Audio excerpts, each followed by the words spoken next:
ever dream of ditching the 9 to 5? Yeah. You know, like opening up that dream business, maybe a gaming lounge you've always talked about.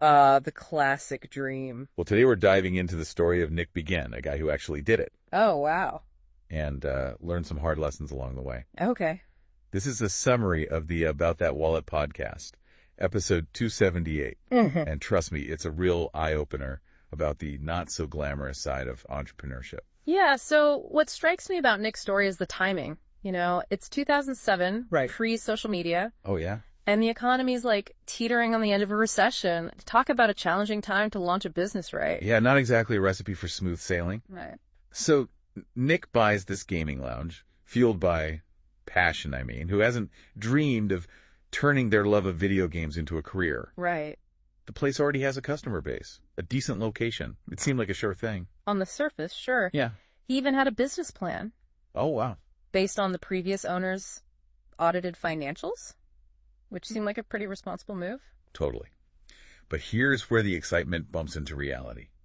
Nick poured his heart, soul, and a whopping $300,000 into this dream. Ooh. We're talking all their savings plus multiple loans. The stakes were sky high. And that's the thing about passion. Sometimes it can blind us to the risks. Looking back, there were some pretty big red flags that Nick missed. Think about it. Entertainment businesses are usually the first to suffer when the economy takes a hit. Oh, for sure. And those loans hanging over his head, combined with the cost of running the lounge, created this constant pressure to make money. It's almost like the fun got sucked right out of his passion project. Exactly. And that's the second red flag. The danger of turning a hobby into a job. Sometimes that shift can really drain the joy out of something you love. And in Nick's case, the third red flag was relying so heavily on birthday parties. Right. That really surprised me. Yeah. I guess he hadn't fully grasped the whole catering to a specific clientele thing. Birthdays are great, but they're not exactly a reliable source of income, are they? Not when a recession hits and people start tightening their belts. Suddenly those birthday parties dry up and you're left scrambling. And that's exactly what happened to Nick. Oof. Just a year into his dream venture, he was forced to sell the gaming lounge. Wow. For a fraction of what he paid, narrowly escaping bankruptcy. Oh, my goodness. I can't even imagine the feeling of seeing your dreams just crumble like that. Yeah, it's heartbreaking for sure. Yeah. And it really highlights the emotional toll entrepreneurship can take. Yeah. You know, it's not just about the money, it's about the hit to your confidence, your sense of self. Totally. And the ripple effects extend way beyond just the business owner. Right. Nick's story really shows how these struggles can impact relationships, like his marriage. Yeah. It's a stark reminder that there's a human cost to these ventures. But here's the thing about entrepreneurs. Okay. They're often incredibly resilient. Right. Even after such a crushing blow, Nick still considered starting another business. Wow, that's some serious dedication. I guess you can't keep a true entrepreneur down. Nope. What's interesting is that he eventually found a different path. Right, he did. He started a podcast, which, as he mentions in episode 278, carries far less risk and pressure than running a, brick and mortar business. Oh, yeah. It seems like he found a way to channel his entrepreneurial spirit in a way that better suits his life now. It's almost like he found a better balance. Yeah. And speaking of balance, Nick's story also made me think about the advice he gives to his kids. He's all about encouraging them to pursue their passions, but with a healthy dose of realism. That's a crucial lesson he learned from his experience. Yeah. It's not about discouraging ambition, but about tempering it with a clear understanding of the challenges involved. Absolutely. Nick realized that failure isn't the end. It's a learning opportunity. He even talks about how his earlier resistance to learning actually played a role in his struggles with the gaming lounge. That's such a powerful insight. It's like he had to go through that experience to truly appreciate the value of knowledge and being open to new ideas.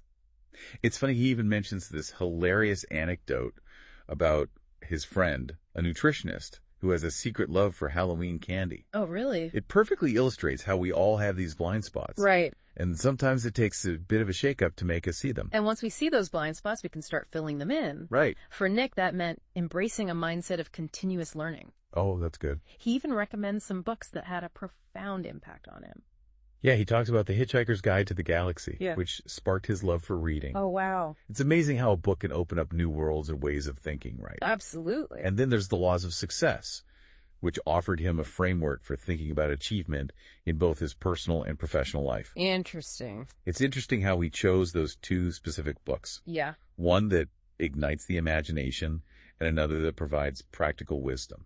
They seem to There will be bumps, detours, maybe even a complete U-turn or two. Totally. But it sounds like the key is to learn from those bumps or adjust your course and keep moving forward. Exactly. And to remember that those bumps, as frustrating as they can be, Oh, yeah.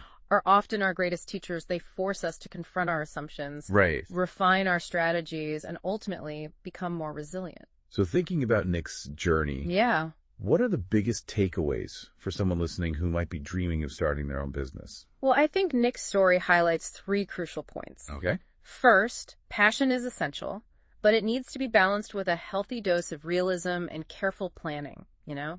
You need to look beyond the excitement, assess the risks, consider the market, and have a solid financial plan in place. Definitely don't let the excitement cloud your judgment. Right. Second, embrace continuous learning.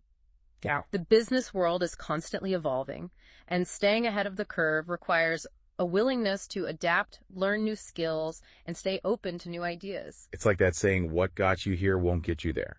Yeah. You need to keep growing and evolving. Exactly. And finally, remember that entrepreneurship is a deeply personal journey. It's not just about the bottom line. Mm-hmm. It's about the emotional and personal investment you're making. Right. So be sure to surround yourself with a strong support system and take care of your well-being throughout the process. Such great advice. I think Nick's story has really given us a lot to think about, both in terms of, our own entrepreneurial aspirations and what truly matters to us in life.